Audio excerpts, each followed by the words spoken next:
வணக்கம். தந்தையின் பாட்காஸ்ட் செய்திகளை வாசிப்பது நான் வைகரை வருணன். முதலில் தலைப்புச் செய்திகளை பார்க்கலாம். மக்களவையில் இன்று தாக்கல் செய்யப்படுகிறது ஒரே நாடு ஒரே தேர்தல் தொடர்பான மசோதா. மத்திய சட்டத்துறை அமைச்சர் அர்ஜுன் ராம் மெக்வால் தாக்கல் செய்வார் என தகவல். ஒரே நாடு ஒரே தேர்தல் முறை இந்தியாவின் ஜனநாயகத்தை கொன்றுவிடும். ஜனநாயக சக்திகள் ஒன்றுபட்டு போராட முதல்வர் ஸ்டாலின் அழைப்பு. தமிழ்நாடு நெடுஞ்சாலை ஆணையம் அமைக்க ஆளுநர் ஆர்.என். ரவி ஒப்புதல். தேசிய நெடுஞ்சாலை ஆணையம் போன்று பொது மற்றும் தனியார் துறை பங்களிப்பில் நிறுவப்படுகிறது. இருநாட்டு மீனவர்கள் பிரச்சினையில் நீடித்த நிலையான தீர்வை காண விரும்புகிறோம். பிரதமர் மோடியுடனான சந்திப்புக்கு பின் இலங்கை அதிபர் அனுரகுமார திசாநாயக்க உறுதி. என்னை மையமாக வைத்து சிலர் பொய்யான வதந்திகளை பரப்பி வருகிறார்கள். எந்த இடத்திலும் சுயமரியாதையை விட்டுக் கொடுப்பவன் அல்ல, விட்டுக் கொடுக்கவும் இல்லை என இளையராஜா விளக்கம். பிரான்சின் மாயோட் தீவை சூறையாடிய புயல் வெள்ளம். 1000க்கும் மேற்பட்டோர் உயிரிழந்திருக்கலாம் என அதிர்ச்சி தகவல். இனி விரிவான செய்திகள். செங்கல்பட்டு, விழுப்புரம், கடலூர், மயிலாடுதுறை, புதுவையில் மிக கனமழைக்கு வாய்ப்புள்ளதாக சென்னை வானிலை ஆய்வு மையம் அறிவித்துள்ளது. தெற்கு வங்கக்கடலில் உருவாகியுள்ள காற்றழுத்த தாழ்வு பகுதி 2 தினங்களில் வலுப்பெற்று தமிழக கடலோர பகுதிகளை நோக்கி நகரக்கூடும் என தெரிவிக்கப்பட்டுள்ளது. இதனால் சென்னை, திருவள்ளூர், காஞ்சிபுரம், திருவாரூர், நாகப்பட்டினம், காரைக்காலில் கனமழைக்கு வாய்ப்புள்ளதாக தெரிவிக்கப்பட்டுள்ளது. சென்னை, செங்கல்பட்டு, திருவள்ளூர், காஞ்சிபுரம், கடலூர், விழுப்புரம், புதுவையில் நாளை மிக கனமழைக்கு வாய்ப்புள்ளதாக கூறப்பட்டுள்ளது. மீனவர் பிரச்சினையை மனிதாபிமான முறையில் முன்னெடுத்து செல்ல இந்தியா, இலங்கை இடையே ஒப்பந்தம் மேற்கொள்ளப்பட்டதாக பிரதமர் மோடி தெரிவித்தார். 3 நாள் அரசுமுறை பயணமாக இந்தியா வந்துள்ள இலங்கை அதிபர் அனுரகுமார திசாநாயக்க டெல்லியில் பிரதமர் மோடியை சந்தித்து பேச்சுவார்த்தை நடத்தினார். நாகை காங்கேசன்துறை படகு சேவையை தொடர்ந்து விரைவில் ராமேஸ்வரம், தலைமன்னார் இடையே படகு சேவை தொடங்கும் எனவும் பிரதமர் மோடி குறிப்பிட்டார். இந்தியாவின் நலனுக்கு ஊறு விளைவிக்க எந்த வகையிலும் இலங்கை மண்ணை பயன்படுத்த அனுமதிக்க மாட்டோம் என்று இலங்கை அதிபர் அனுரகுமார திசாநாயக்க கூறியுள்ளார். டெல்லியில் பிரதமர் மோடியுடன் பேச்சுவார்த்தை நடத்திய பிறகு பேசிய அவர், மீனவர் பிரச்சினைக்கு நீடித்த மற்றும் நிரந்தர தீர்வு காண விரும்புவதாக குறிப்பிட்டார். மேலும் இலங்கைக்கு வருமாறு பிரதமர் மோடிக்கு இலங்கை அதிபர் அழைப்பு விடுத்தார். இலங்கை கடற்படையால் கைது செய்யப்பட்ட தமிழக மீனவர்களை விடுவிக்க பரிசீலிக்க வேண்டும் என இலங்கை அதிபர் அனுரகுமார திசாநாயக்காவை முதலமைச்சர் ஸ்டாலின் வலியுறுத்தியுள்ளார். இது தொடர்பாக முதலமைச்சர் ஸ்டாலின் வெளியிட்டுள்ள எக்ஸ் தள பதிவில், பிரதமர் மோடியுடனான இலங்கை அதிபர் அனுரகுமார திசாநாயக்க சந்திப்பு ஊக்கமளிப்பதாக குறிப்பிட்டுள்ளார். ஒரே நாடு ஒரே தேர்தல் தொடர்பான மசோதா மக்களவையில் இன்று தாக்கல் செய்யப்படும் என தகவல் வெளியாகியுள்ளது. நாடாளுமன்றத்திற்கும் மாநில சட்டப்பேரவைகளுக்கும் ஒரே நேரத்தில் தேர்தல் நடத்த வழிவகை செய்யும் மசோதாவிற்கு மத்திய அமைச்சரவை ஒப்புதல் வழங்கிய நிலையில் கடந்த திங்கட்கிழமை மக்களவையில் தாக்கல் செய்யப்படும் என எதிர்பார்க்கப்பட்டது. இந்த சூழலில் மத்திய சட்டத்துறை அமைச்சர் அர்ஜுன் ராம் மெக்வால் மசோதாவை இன்று பிற்பகலில் தாக்கல் செய்வார் என எதிர்பார்க்கப்படுகிறது. கூட்டாட்சிக்கு எதிரான நடைமுறைக்கு மாறான ஒரே நாடு ஒரே தேர்தலுக்கு எதிராக அனைத்து ஜனநாயக சக்திகளும் போராட வேண்டும் என முதலமைச்சர் ஸ்டாலின் தெரிவித்துள்ளார். ஒரே நாடு ஒரே தேர்தல் நாட்டை ஒற்றை ஆட்சி என்ற அபாயத்திற்குள் தள்ளும் என்றும் இந்தியாவின் பன்முகத்தன்மை மற்றும் ஜனநாயகத்தை கொன்றுவிடும் எனவும் சாடியுள்ளார். நாட்டின் வளர்ச்சியை பாதிக்கும் பிரச்சினைகளை எதிர்கொள்வதில் தோல்வி அடைந்துவிட்டு அதனை திசை திருப்ப இந்த மசோதாவை பாஜக கொண்டு வருவதாகவும் நிச்சயம் இவை வீழ்த்தப்படும் எனவும் முதலமைச்சர் குறிப்பிட்டுள்ளார். தமிழ்நாடு நெடுஞ்சாலை ஆணையம் அமைக்க ஆளுநர் ஆர்.என். ரவி ஒப்புதல் அளித்துள்ளார். தேசிய நெடுஞ்சாலை ஆணையம் போன்று பொது மற்றும் தனியார் துறை பங்களிப்பில் தமிழ்நாடு மாநில நெடுஞ்சாலை ஆணையத்தை நிறுவுவதற்கான சட்ட மசோதா கடந்த பிப்ரவரி மாதம் பேரவையில் நிறைவேற்றப்பட்ட நிலையில் அதற்கு ஆளுநர் ஒப்புதல் அளித்துள்ளார். நெடுஞ்சாலை கட்டுமானம், மேம்பாடு, பராமரிப்பு போன்றவற்றிற்காக இந்த ஆணையம் செயல்பட உள்ளது. ஒரு தலைவர், தலா 3 முழுநேர, பகுதி நேர உறுப்பினர்கள் விரைவில் நியமிக்கப்பட உள்ளனர். காந்தியை கொலை செய்த நாதுராம் கோட்சேவை நாடாளுமன்றத்தில் வைத்து தியாகி என பேசுவது வேதனை தருகிறது என சபாநாயகர் அப்பாவு தெரிவித்துள்ளார். இந்தியாவினுடைய அடையாளம் ஒன்றை அஹிம்சை, ஜனநாயகம், குடியரசு என்று சொன்னாலே சொல்ல வேண்டியது நாம் காந்தியைத்தான் சொல்ல வேண்டும். அப்படிப்பட்ட காந்தியை மதவெறி பிடித்தவர்கள், வெளிப்படையாக சொன்னால் RSSலே பயிற்சி கொடுத்து சதி செய்து மிகப்பெரிய அளவில் மிகப்பெரிய சதியை செய்து மகாத்மா காந்தியையே படுகொலை செய்தார்கள்.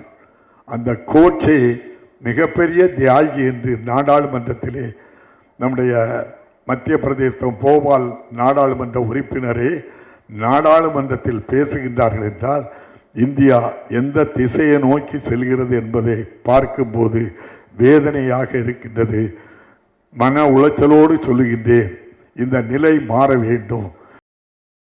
அனைத்து வகையான ஆவின் பாலின் விற்பனை அளவை குறைக்கவில்லை என்று பால்வளத்துறை அமைச்சர் ராஜகண்ணப்பன் கூறியுள்ளார். இதுகுறித்து அவர் வெளியிட்டுள்ள அறிக்கையில், அனைத்து தனியார் நிறுவனங்களின் விலைகளை காட்டிலும் குறைவான விலையில் ஆவின் பால் விற்பனை செய்து வருவதாக தெரிவித்துள்ளார். புதிதாக அறிமுகம் செய்யப்பட்டுள்ள பால் பொதுமக்களின் விருப்பத்திற்கு ஏற்ப விற்பனை செய்யப்படும் என்றும் அவர் உறுதியளித்தார். செம்பரம்பாக்கம் ஏரியில் உபரி நீர் திறந்துவிடப்பட்டு வரும் நிலையில் நீர்வளத்துறை அமைச்சர் துரைமுருகன் ஆய்வு செய்தார். பின்னர் செய்தியாளர்களிடம் பேசிய நீர்வளத்துறை அமைச்சர் துரைமுருகன், எவ்வளவு மழை பெய்தாலும் செம்பரம்பாக்கம் ஏரி தாங்கும் என்றார். எல்லாவற்றையும் துருவார நிதி ஆதாரம் இல்லை எனவும், ஏரிகளில் குப்பை கொட்டுவதை மக்கள் தவிர்க்க வேண்டும் எனவும் கேட்டுக்கொண்டார். வரும் கல்வியாண்டு முதல் அரசு பள்ளி மாணவர்களுக்கு AI பயிற்சி அளிக்க திட்டமிடப்பட்டுள்ளதாக அமைச்சர் அன்பில் மகேஷ் தெரிவித்துள்ளார். இது தொடர்பாக SCERT குழுவினர் ஆலோசனை நடத்தி வருவதாகவும், அமெரிக்காவில் இருப்பது போன்று இங்கு கொண்டுவர திட்டமிட்டுள்ளதாகவும், மைக்ரோசாப்ட் நிறுவனத்துடன் முக்கிய ஒப்பந்தம் கையெழுத்திட்டுள்ளதாகவும் தெரிவித்தார். ஸ்ரீவில்லிபுத்தூர் ஆண்டாள் கோயிலில் இளையராஜா தடுத்து நிறுத்தப்பட்டது சர்ச்சையை ஏற்படுத்தியது. இதுகுறித்து விருதுநகர் மாவட்ட ஆட்சியருக்கு இந்து சமய அறநிலையத்துறை இணை ஆணையர் எழுதிய கடிதத்தில், மரபுப்படி அங்கு அர்ச்சகர், பரிசாரகர் மற்றும் மடாதிபதிகள் தவிர வேறு யாரும் செல்ல மாட்டார்கள் என சுட்டிக்காட்டப்பட்டுள்ளது. இளையராஜா கோயிலுக்கு வந்தபோது ஜீயர்கள் அர்த்த மண்டபம் முன்பு இருந்து சாமி தரிசனம் செய்யலாம் என கூறியதாகவும் கடிதத்தில் தெரிவிக்கப்பட்டுள்ளது.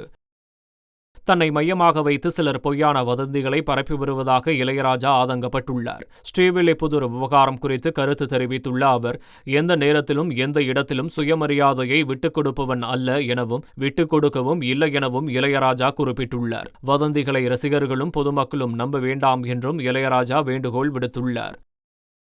ஸ்ரீவில்லிபுத்தூர் ஆண்டாள் கோயில் கருவறைக்குள் இசையமைப்பாளர் இளையராஜாவை வெளியே நிற்க வைத்த விவகாரத்தில் சனாதனம் தலைவிரித்தாடும் நாட்டில் சமத்துவம் எப்போது மலரும் என இயக்குநர் அமீர் கேள்வி எழுப்பியுள்ளார். நாட்டின் பிரதமராக இருந்தாலும், தேசத்தின் முதல் குடிமகனாக இருந்தாலும், உலக அரங்கில் இசைஞானியாக இருந்தாலும் கருவறைக்குள் அனுமதி இல்லை என்று குறிப்பிட்டுள்ளார்.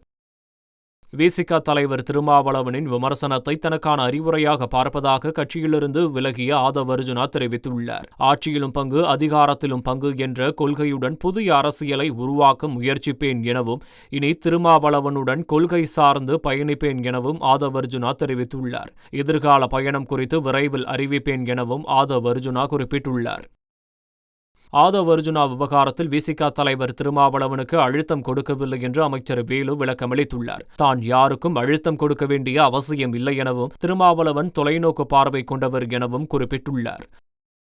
சிங்கப்பூரிலிருந்து தமிழகம் வந்தடைந்த உலக செஸ் சாம்பியன் குகேஷுக்கு தமிழக அரசு சார்பில் உற்சாக வரவேற்பு அளிக்கப்பட்டது. சிங்கப்பூரில் 14 சுற்றுகளாக நடைபெற்ற உலக செஸ் சாம்பியன்ஷிப் இறுதிப் போட்டியில் டிங்லரனை வீழ்த்தி மிக இளம் வயதில் குகேஷ் உலக செஸ் சாம்பியனாகி வரலாறு படைத்தார். சிங்கப்பூரிலிருந்து விமானம் மூலம் சென்னை வந்தபோது விமான நிலைய வளாகத்தில் திரண்டிருந்த பள்ளி மாணவர்கள் குகேஷ் என உற்சாக கோஷம் எழுப்பி குகேஷை ஆரவாரத்துடன் வரவேற்றனர்.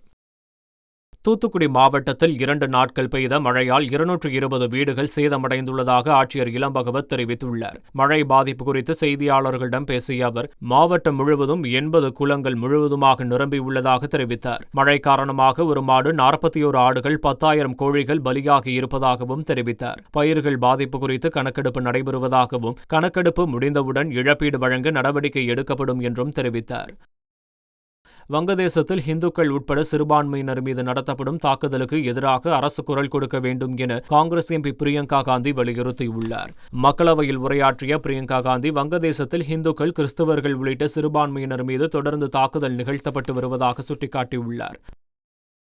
குடும்ப அரசியலுக்காகவும் அதிகார நாற்காலியை காப்பாற்றவும் அரசியல் சாசனத்தை காங்கிரஸ் திருத்திக் கொண்டே இருந்ததாக நிதியமைச்சர் நிர்மலா சீதாராமன் குற்றம் சாட்டியுள்ளார். மாநிலங்களவையில் அரசியல் சாசனம் மீதான சிறப்பு விவாதத்தில் பேசிய அவர், 1975ஆம் ஆண்டு தன்னுடைய நாற்காலியை காப்பாற்றிக் கொள்ள முன்னாள் பிரதமர் இந்திரா காந்தி 39வது அரசியல் சட்ட திருத்தத்தை கொண்டு வந்ததாக சுட்டிக்காட்டியுள்ளார். விவசாயிகள் பஞ்சாப், ஹரியானா ஷம்புயலை நோக்கி டிராக்டரில் பேரணியாக சென்றனர். பயிர்களுக்கு குறைந்தபட்ச ஆதார விலை உள்ளிட்ட 13 அம்ச கோரிக்கைகளை வலியுறுத்தி உத்தரப்பிரதேசம் மற்றும் ஹரியானாவில் விவசாயிகள் போராட்டம் நடத்தி வருகின்றனர். டிசம்பர் 6ஆம் தேதி முதல் டெல்லி நோக்கி செல்ல முயன்ற விவசாயிகள் மீது போலீசார் கண்ணீர் புகைகுண்டுகளை வீசி கலைத்த நிலையில் ஹரியானா மாநிலம் அம்பாலாவிலிருந்து விவசாயிகள் பேரணியாக சென்றனர். நடிகை கஸ்தூரி சென்னை தியாகராய நகரில் உள்ள பாஜக தலைமை அலுவலகத்தில் தமிழக பாஜக தலைவர் அண்ணாமலையை சந்தித்து பேசினார். இந்த சந்திப்புக்கு பின் செய்தியாளர்களுக்கு பேட்டியளித்த அவர், தான் சர்ச்சையில் சிக்கியபோது தனக்கு பக்கபலமாக அண்ணாமலை இருந்ததால் அவரை நேரில் சந்தித்து நன்றி சொல்ல வந்ததாக கூறினார். திமுகவை ஆட்சியிலிருந்து அகற்ற அனைத்து கட்சிகளும் ஒன்றிணைந்து செயல்பட வேண்டும் என்றும் அவர் கூறியுள்ளார். பிரபல தபேலா மாஸ்டர் ஜாகிர் ஹுசேன் தனது 73வது வயதில் காலமானார். இதய பிரச்சினை தொடர்பாக அமெரிக்காவின் சான் பிரான்சிஸ்கோவில் உள்ள மருத்துவமனையில் கடந்த வாரம் அனுமதிக்கப்பட்ட நிலையில் சிகிச்சை பலனின்றி உயிரிழந்தார். 7 வயது முதல் தபேலா வாசிக்க தொடங்கிய ஜாகிர் ஹுசேன் 12 வயதில் நாடு முழுவதும் ஏராளமான பகுதிகளில் தபேலா வாசித்து புகழ் பெற்றார். பத்மபூஷன், பத்ம விபூஷன், பத்மஸ்ரீ மற்றும் இசைத்துறையில் உயரிய விருதுகளை வென்ற ஜாகிர் ஹுசேனுக்கு அரசியல் தலைவர்கள், திரைப்பிரபலங்கள் புகழஞ்சலி செலுத்தினர். சபரிமலை ஐயப்பன் கோயிலுக்கு 29 நாட்களில் 22,67,000 பக்தர்கள் வந்துள்ள நிலையில் 163 கோடியே 89 லட்சம் ரூபாய் வருவாய் கிடைத்துள்ளது. மண்டல மகரவிளக்கு டிசம்பர் 14 அன்று துவங்கி 29 நாள் நிறைவடைந்த நிலையில் இதுவரை 22,67,956 பக்தர்கள் ஐயப்பனை தரிசனம் செய்துள்ளனர். கடந்த ஆண்டை விட 4,5 லட்சம் பக்தர்கள் அதிகம் வந்துள்ளனர். அதேபோல் கடந்த ஆண்டு கிடைக்கப்பெற்ற வருவாயை விட இந்த ஆண்டு கூடுதல் வருவாய் கிடைத்துள்ளதாக தெரிவிக்கப்பட்டுள்ளது. ஹாலிவுட் ரசிகர்களால் எதிர்பார்க்கப்படும் சூப்பர்மேன் படத்தின் முதல் போஸ்டர் வெளியாகி கவனம் ஈர்த்துள்ளது. DC யூனிவர்ஸில் வெளியாகும் இந்த சூப்பர்மேன் படத்தை ஜேம்ஸ் கன் இயக்கியுள்ளார். படத்தின் ஃபர்ஸ்ட் லுக்கை பகிர்ந்த ஜேம்ஸ் கன் ட்ரெய்லர் வியாழக்கிழமை வெளியாகும் என தெரிவித்துள்ளார். மேலும் இந்த படம் அடுத்த ஆண்டு ஜூலை 11ஆம் தேதி திரைக்கு வரும் என அறிவிக்கப்பட்டுள்ளது.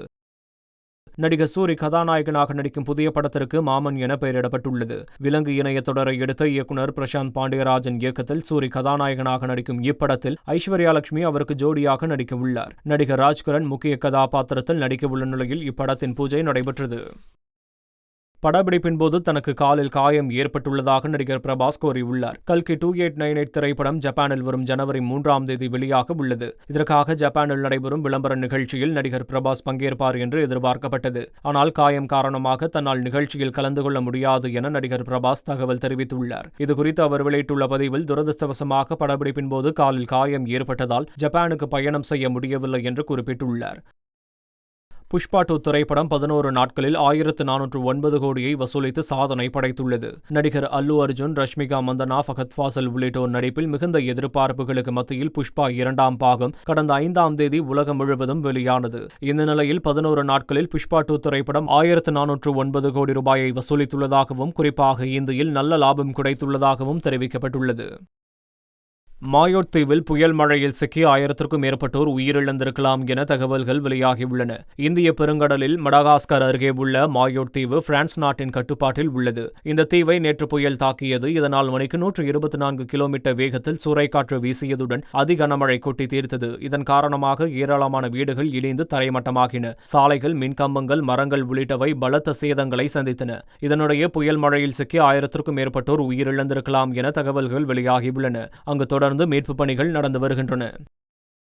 ஆஸ்திரேலியாவுக்கு எதிராக 50 விக்கெட் வீழ்த்தி இந்திய வேகப்பந்து வீச்சாளர் ஜஸ்பிரித் பும்ரா சாதனை படைத்துள்ளார். நேற்றைய ஆட்டத்தில் ஸ்டாக் விக்கெட்டை கைப்பற்றிய போது ஆஸ்திரேலியாவிற்கு எதிராக மட்டும் பும்ரா 50 விக்கெட் எடுத்தவர் என்ற மைல்கல்லை எட்டினார். கபில் தேவிற்கு அடுத்தபடியாக இந்த சாதனையை எட்டிய 2வது இந்திய பந்து வீச்சாளர் என்ற பெருமையை பும்ரா பெற்றார். மேற்கிந்திய தீவுகள் ஆடவர் கிரிக்கெட் அணிக்கு அனைத்து விதமான போட்டிகளுக்கும் தலைமை பயிற்சியாளராக டேரன் ஷமி நியமிக்கப்பட்டுள்ளார். ஏற்கனவே ஒருநாள் மற்றும் T20 அணிகளின் பயிற்சியாளராக டேரன் ஷமி செயல்பட்டு வரும் நிலையில் அடுத்த ஆண்டு ஏப்ரல் 1ஆம் தேதி முதல் அனைத்து விதமான போட்டிகளிலும் தலைமை பயிற்சியாளராக செயல்படுவார் என மேற்கிந்திய தீவுகள் கிரிக்கெட் வாரியம் அறிவித்துள்ளது. மீண்டும் தலைப்புச் செய்திகள். மக்களவையில் இன்று தாக்கல் செய்யப்படுகிறது ஒரே நாடு ஒரே தேர்தல் தொடர்பான மசோதா. மத்திய சட்டத்துறை அமைச்சர் அர்ஜுன் ராம் மெக்வால் தாக்கல் செய்வார் என தகவல்.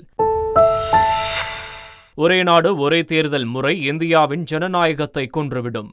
ஜனநாயக சக்திகள் ஒன்றுபட்டு போராட முதல்வர் ஸ்டாலின் அழைப்பு. தமிழ்நாடு நெடுஞ்சாலை ஆணையம் அமைக்க ஆளுநர் RN ரவி ஒப்புதல். தேசிய நெடுஞ்சாலை ஆணையம் போன்று பொது மற்றும் தனியார் துறை பங்களிப்பில் நிறுவப்படுகிறது. இருநாட்டு மீனவர்கள் பிரச்சினையில் நீடித்த நிலையான தீர்வை காண விரும்புகிறோம். பிரதமர் மோடியுடனான சந்திப்புக்கு பின் இலங்கை அதிபர் அனுரகுமார திசாநாயக்க உறுதி. என்னை மையமாக வைத்து சிலர் பொய்யான வதந்திகளை பரப்பி வருகிறார்கள். எந்த இடத்திலும் சுயமரியாதையை விட்டுக் கொடுப்பவன் அல்ல, விட்டுக் கொடுக்கவும் இல்லை என இளையராஜா விளக்கம். பிரான்சின் மாயோட் தீவை சூறையாடிய புயல் வெள்ளம். 1000க்கும் மேற்பட்டோர் உயிரிழந்திருக்கலாம் என அதிர்ச்சி தகவல். இத்துடன் செய்திகள் நிறைவடைகின்றன. வணக்கம்.